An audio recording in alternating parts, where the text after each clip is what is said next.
it is truly not normal, and we need to wake up from our slumber because we've gotten so used to this because it's so commonplace everywhere across this country. Behind every single one of those statistics is a family, is a person who lost their life or got seriously injured to the point where it affects the rest of their life. States across this country, Massachusetts, have really shown us the comprehensive benefits of basic common sense things like universal background checks. They show us that it is possible. Change especially happens slowly when certain states start changing things, and then suddenly, after decades of fighting, it culminates in massive federal change.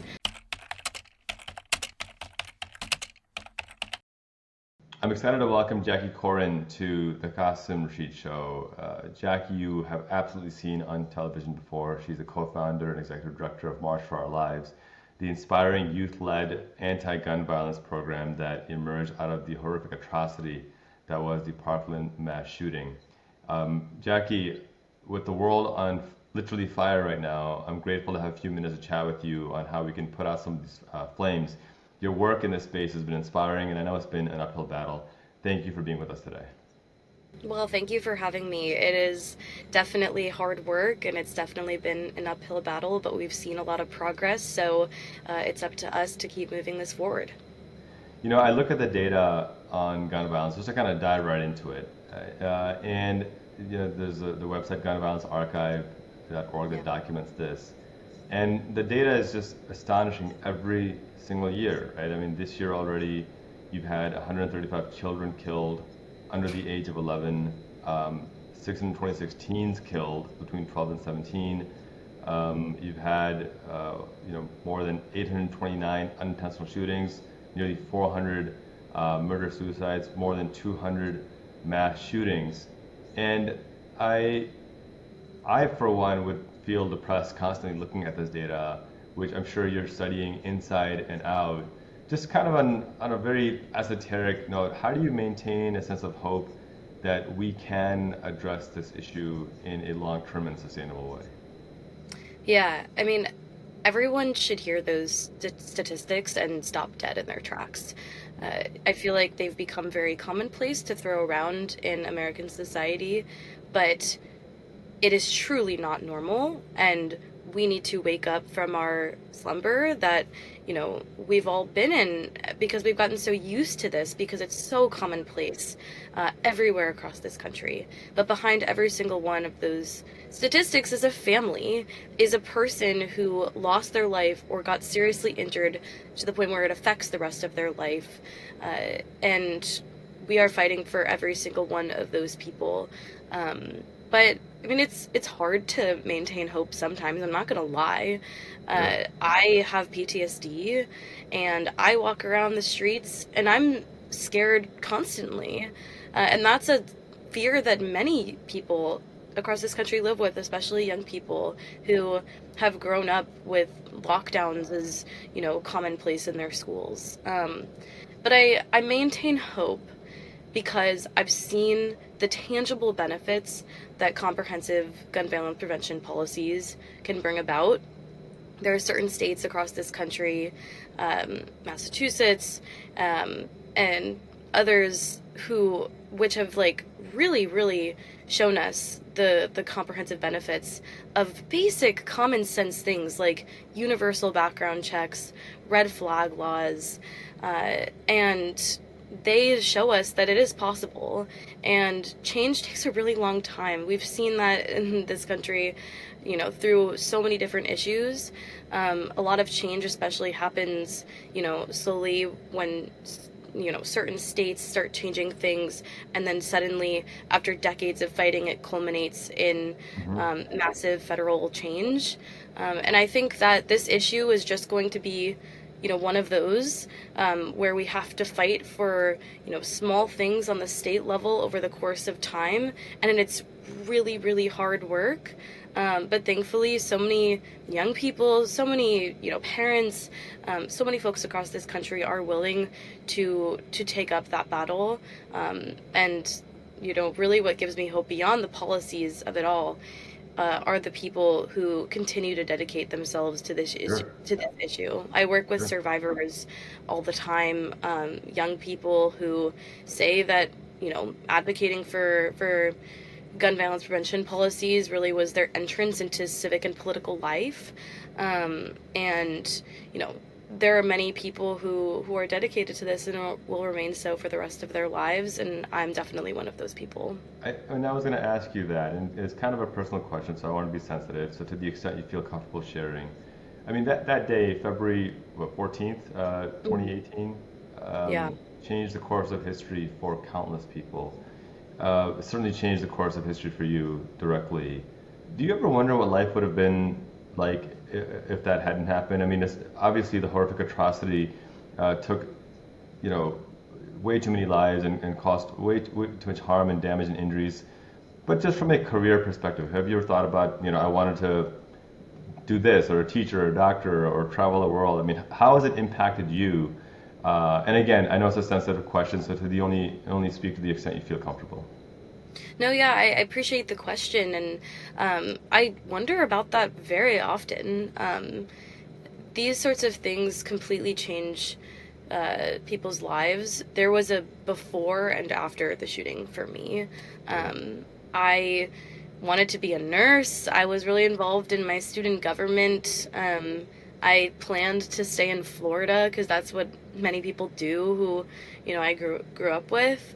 Um, and I very much think like, what if, I would have gone to this school, I would have been living in this city.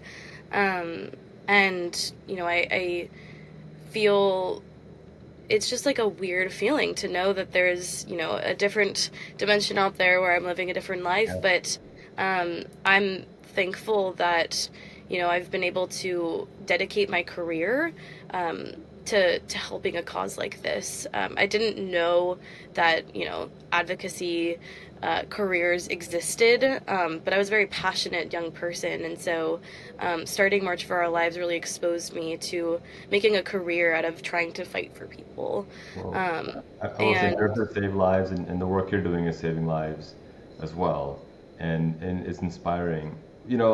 I'll preface this question by saying I'm a person of faith. I pray. I also realize that prayer alone is kind of ineffective when you're talking about stopping gun violence. And I always say to my conservative friends that if you really thought that prayers alone would work, then you wouldn't ban abortion either. You would just pray it away. mhm, You wouldn't ban murder. You would just pray it away. You wouldn't ban drugs. You would just pray it away. But you know that that's not how life works. And so you put these punitive, restrictive laws on things you shouldn't be putting laws on.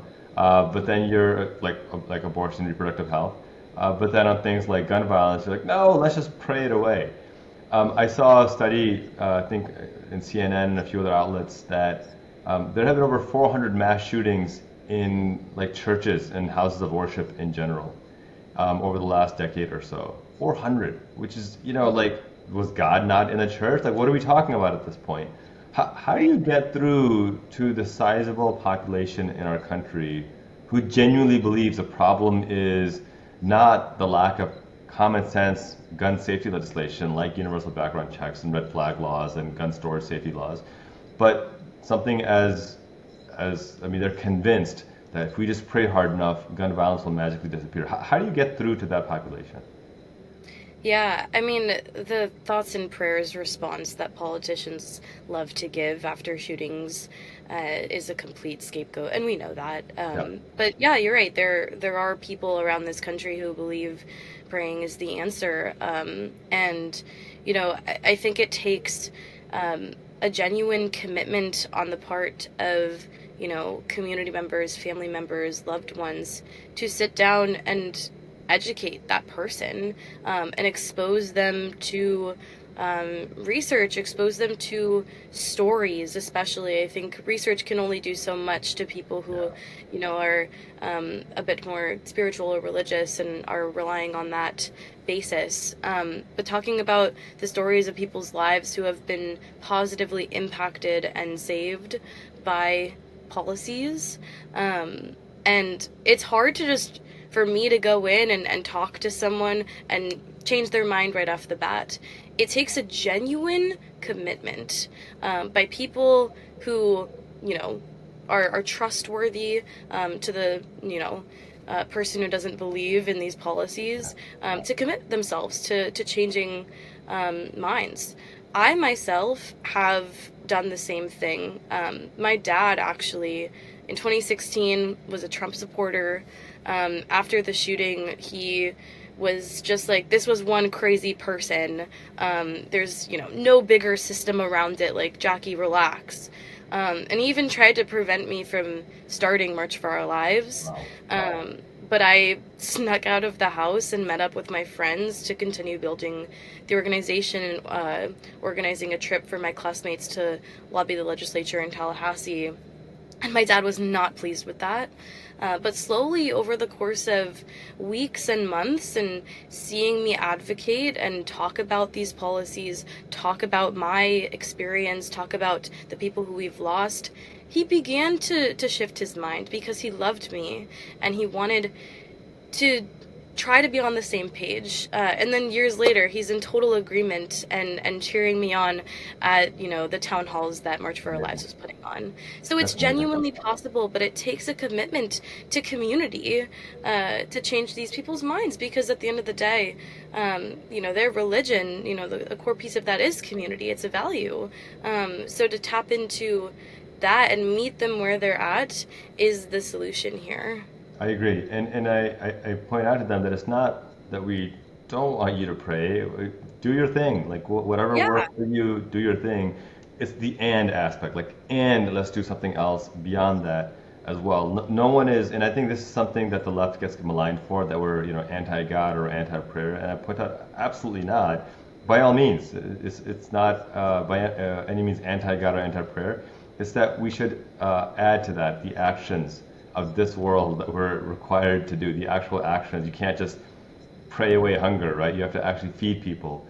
And same thing here, you can't just pray away gun violence. You have to actually enact the legislation.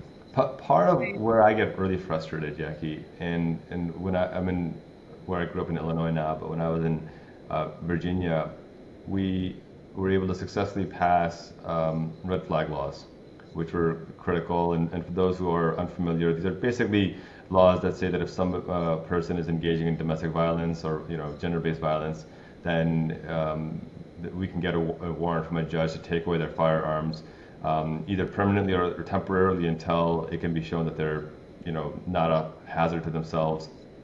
The data shows that when a firearm is present, women are 100 times more likely to be killed by that firearm than to defend themselves. So this is a great way to save lives. Here's my frustration. So we passed this piece of legislation, and we get it through the assembly, we get it signed into law, and Republicans go nuts that this is a gun grab, this is a violation of our Second Amendment. And what was wild to me about this is, I think this was in 2017 or maybe 2018 or 2019. The law that we passed was a carbon copy of the legislation that then Governor Mike Pence passed in Indiana. Literally a carbon copy of it. And now you have the vice president saying, and vice president went on record that, yeah, I would pass this law again. It was a good law. And so you have these Republicans who passed the law under Mike Pence as a Republican governor, Republican legislature. We said, hey, this is a good law. This makes sense. This is not a partisan issue for us. Let's pass this as well. And Democratic legislature did the exact same thing. And then the attacks began from the Republicans that, oh, this is a gun grab, ignoring the fact that it was in fact a carbon copy, no difference whatsoever. How do we communicate to the masses? Because I think you said something earlier, like more than 90% want, for example, universal background checks. How do we communicate to the masses that this really is not a partisan issue, and there are bad faith actors on the Republican side that are just refusing, for whatever, I mean, the NRA money is probably pretty sweet, but refusing to take the steps necessary to protect our communities? Yeah, I think it takes, both our continued advocacy on, the gun violence prevention movement side, but it also takes courageous, conservative leaders to, do what is right, pass these very, very common sense pieces of legislation and tell their constituents and their party members, hey, if you are a law-abiding gun owner, we're not taking your gun's not going anywhere. If you are training safely, if you are storing safely, if you understand the genuine power behind this weapon, you're good. No one's coming for you. And that's the message we're trying to send as well. And so I think, in the coming months and years, it'll take really strategic, partnerships to talk with folks on the other side, quote unquote. There really is no other side. There's people on all sides of the aisle who are part of this movement, to make sure we turn the heat down and say, like, this is not a movement to take your guns away. So it's definitely a challenge. But again, it goes back to what I was saying earlier. Talking to people, one by one in community settings. There's only so much that can change when we talk to people through a screen and through social media. It takes real, genuine human connection to bring down those walls. And really, at the end of the day, all that everyone wants is to feel safe, to keep their family safe, to protect themselves. We're all fighting for that. Yep. And if we could talk about, we might not want someone who has made a YouTube comment about wanting to kill a bunch of elementary schoolers down the street. That's who we're trying to target here. And these red flag laws have successfully prevented those types of wannabe shooters. So pointing to those instances and being very clear about who is being impacted and cutting through the flames of propaganda that are being spread. We're speaking with Jaclyn Corin, co-founder and executive director of March for Our Lives. And in telling the stories, Jackie, and again, I want to be sensitive to your experience, to the extent you can, walk us through that fateful day. When did you realize something was severely wrong? When did you realize the extent of what was wrong? And kind of just to the extent, again, you're comfortable, I want to be very sensitive about this. Because I know you have PTSD and this is a lifelong struggle. But I think this is a story that people should hear and should understand the real life impact of this. Yeah. Well, it was Valentine's Day in 2018. I was a junior at the time.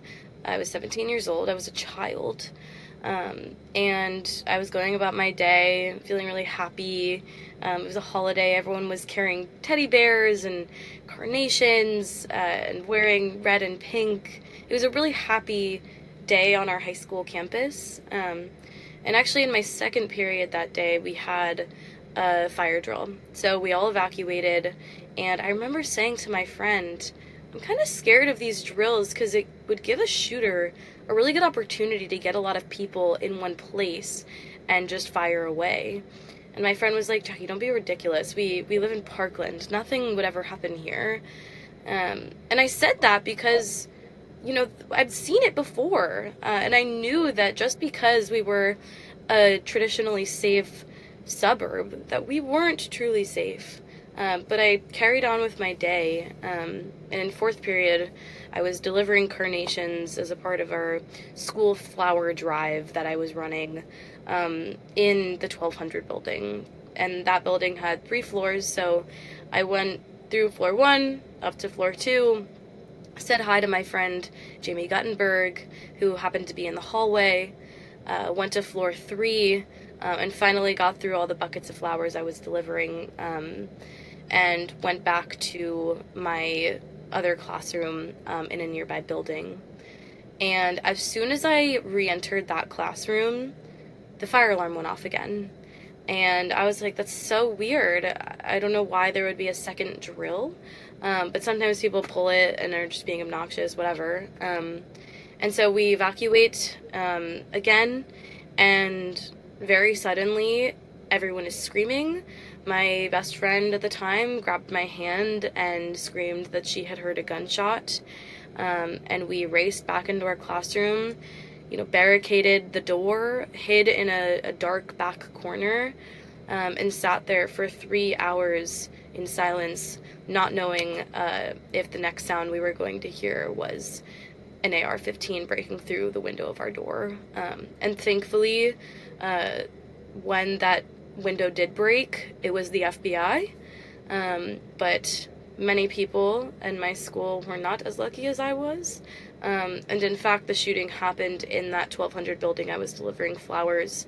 Jamie Guttenberg, my friend that I saw in the hallway, was one of the victims. And so I live with the survivor's guilt. If I had a few more flowers to deliver, I would have been in those hallways and probably not speaking with you today. So that's part of the reason why I fight, because I was lucky enough to make it out of school that day. But my friends were not. And for the rest of my life, I will dedicate myself to this because I've had the privilege of continuing to live. And we're grateful for you being here. We're grateful for your advocacy and for your empathy and your compassion and your fight. It would have been easy to just capitulate and say this is not for me, and nothing wrong with that at all. But for you to continue to fight, I think speaks volumes, and you should be recognized and praised for that. Yeah, as a lawyer myself, I've studied this aspect of it, and I know there was a lawsuit filed against the law enforcement that was on campus that effectively ran away. And unfortunately, a federal judge ruled in favor of law enforcement, upholding a Supreme Court precedent that law enforcement doesn't have any actual legal obligation to protect us from harm. And this has been reaffirmed numerous times, and people are shocked when I point this out, but this is the Supreme Court ruling that's been reaffirmed numerous times. It was reaffirmed again in Parkland, that police don't actually have any obligation to protect us from mass shootings. And this is when people say, well, we need 100 cops at a school. Why? That's not going to actually address the issue. We saw that at Uvalde. How many cops were sitting outside the school while a sociopath was massacring children? And it speaks to why the solution to gun violence isn't more guns. It's like, let's stop shark attacks with more sharks. It's just such a silly and nonsensical way to go about it. When we talk about the legal, and I'd like, in the last 10 minutes, I'll just shift a bit more to the work that March for Our Lives is doing. When we talk about the legal liabilities that we want the NRA to be accountable for, that we want the gun manufacturers to be accountable for, I know there's a push to hold, ultimately, firearm manufacturers to the same liability as cigarette manufacturers. Or even car manufacturers if there's a defect of some sort. What kind of progress is being made there? What focus does March for Our Lives have? Or just in general, what are your thoughts on the prospects of being able to hold these gun lobbies and these firearm manufacturers accountable for effectively creating a weapon of war, of mass destruction, and then not regulating it safely enough to ensure its proper use? Yeah. I'm glad you asked, because March for Our Lives is really shifting focus right now to prioritize accountability style campaigns and really calling out all of the enablers of this violence. It's not just the shooter themselves. It's not just a politician. There's an entire industry backing this violence in the same way that the tobacco industry sold the idea that cigarettes were cool and desirable and healthy even. The gun industry is doing the exact same thing. They are funneling millions of dollars into our politics to block common sense legislation. I know that there are politicians out there who understand the common sense nature of the policies that we push for, and yet they block it every time because they are receiving thousands, tens of thousands, hundreds of thousands of dollars from the NRA, the National Shooting Sports Foundation, and the like. And that is what we're here to expose. There are plenty of Americans who don't know the corruption that is occurring behind the scenes, and people deserve to know the many people who are blocking this and affecting their daily lives and threatening violence upon them. And these gun manufacturing companies, they sell the idea that guns are power. They sell this idea that it bolsters men's masculinity, Mhm. and that people need a gun in order to feel empowered. But really, I think resorting to a firearm and to feel powerful is a cowardly thing to Yeah. do. Guns do not make us safer, and that's why we're March for Our Lives is shifting focus, and you're going to see a lot more accountability campaigns coming out of our organization. Great.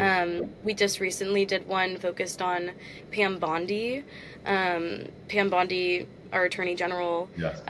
is a principal actor in, you know, ruining the progress that the gun violence prevention movement has made over the last few years, despite her promises to protect and empower victims' families in Parkland, despite her endorsement of red flag laws in the state of Florida right after the shooting at my high school.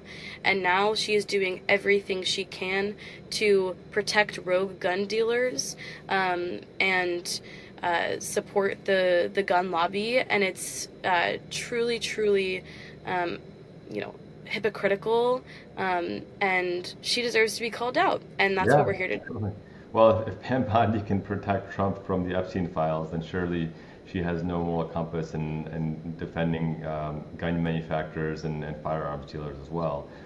Yeah, I want to get back to that in just 1 minute, and I'm going to ask you how folks can get involved. But I also want to get your thoughts on the kind of the white supremacist element of the gun lobby. Um, we know, and actually most Americans may not know this. I know you know this, but California banned open carry. Why? Because the Republican governor Ronald Reagan saw black people open carry and said, no, no, no, we're not going to let this happen here. Got the NRA involved and passed legislation banning open carry. The NRA talks incessantly. You can't talk to an NRA member without them talking about, tyrannical government's going to come for our guns, and they're going to come and, you don't want government just shooting you and killing you without self-defense. But then you think about their abject silence when law enforcement kills Philando Castile, a licensed, registered, law-abiding gun owner who followed every command, did everything he was supposed to do, killed in cold blood. You don't see them defending Breonna Taylor or her boyfriend when police knocked with a no-knock raid unannounced and he shot in self-defense.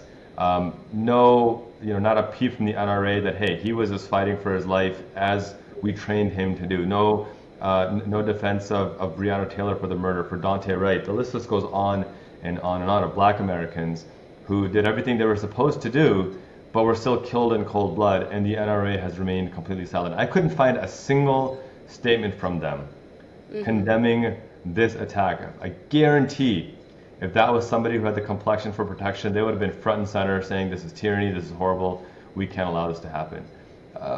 What can we do, or what is March for Our Lives doing to kind of expose that this is not just a justice issue, this is also a racial issue as well, because the gun lobby is clearly not just a gun lobby, it's also a lobby of white supremacy, and we need to call that out for what it is. Absolutely, and that's what we're doing. We're calling it out like it is. We talk about gun violence as a symptom of deep-rooted problems that infect American society, and guns are the tool by which we arm white supremacy, and we cannot accept that. They are, of course, hypocritical in all ways, especially this one.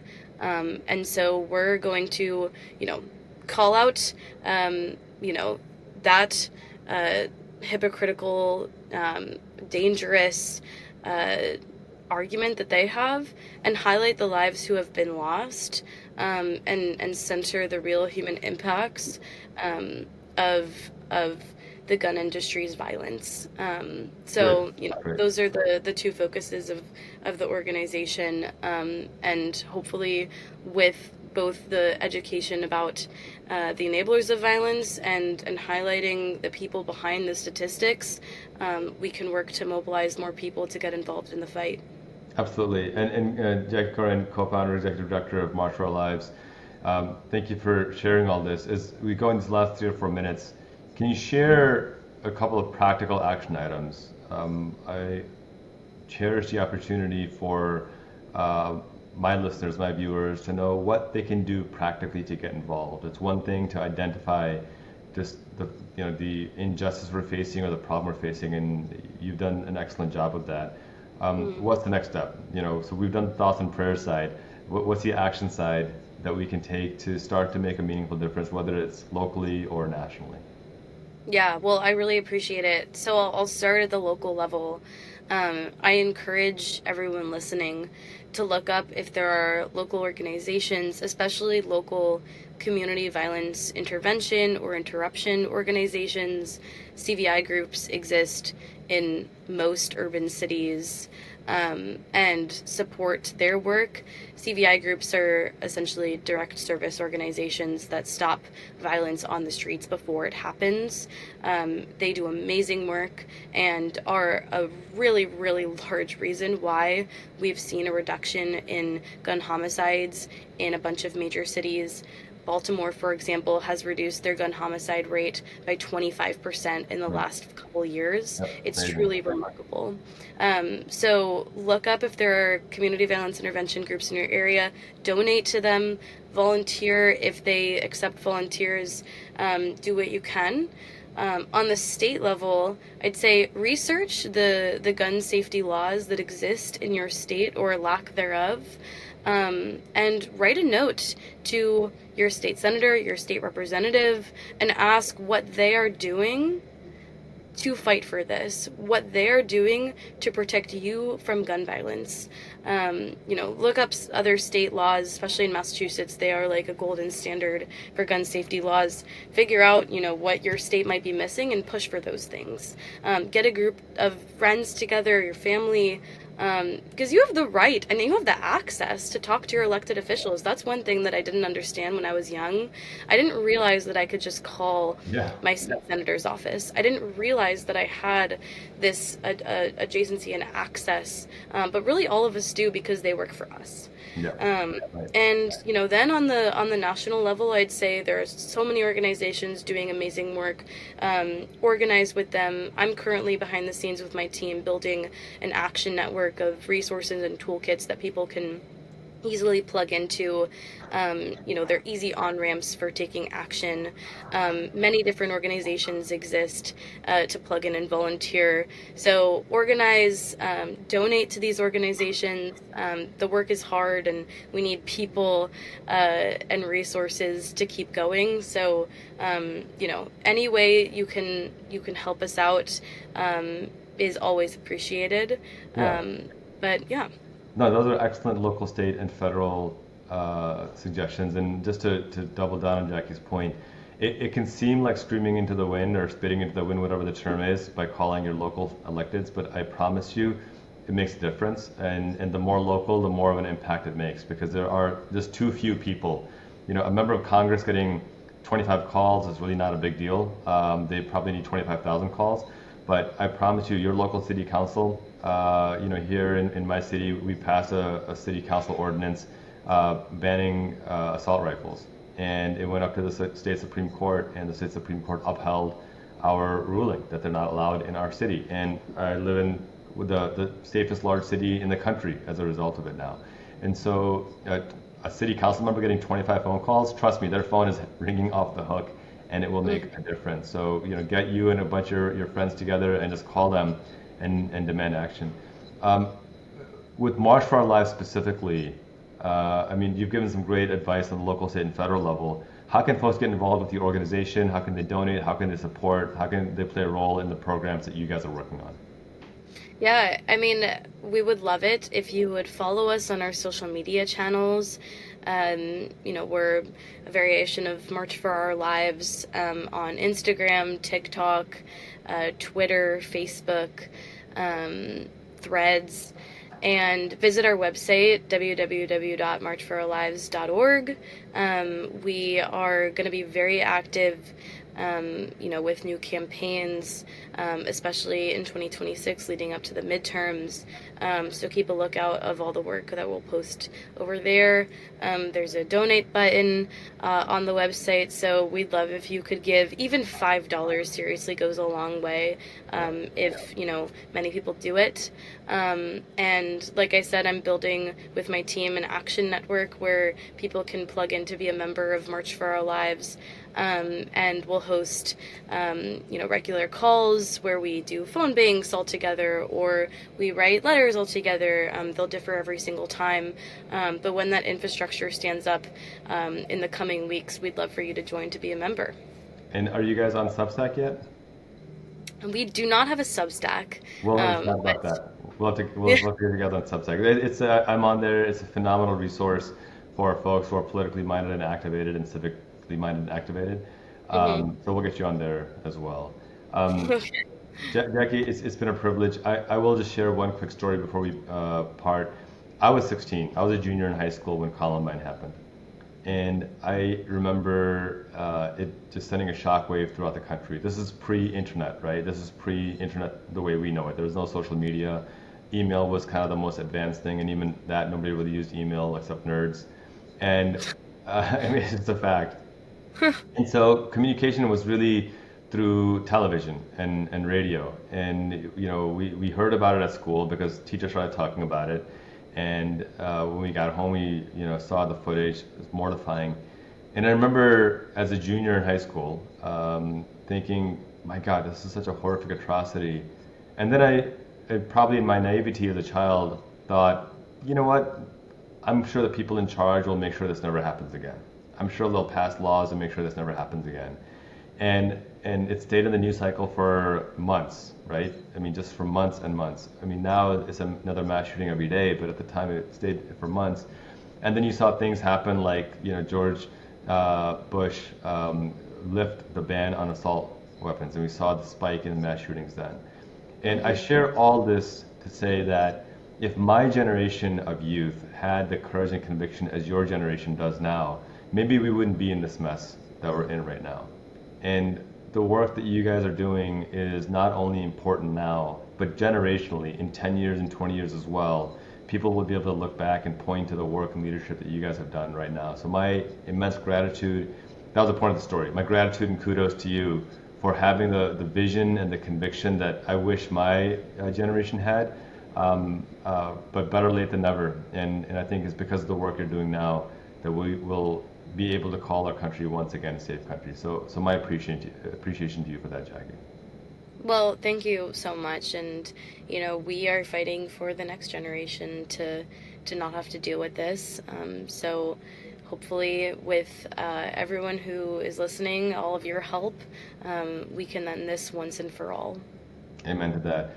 Jaclyn Corin, co-founder and executive director of March for Our Lives. Please give them a follow on March for Our Lives across all social media platforms, and hopefully soon on Substack if I can convince them to jump on there. Jackie, thank you for being with us. You're welcome back at any time. Thank you so much. I really appreciate it.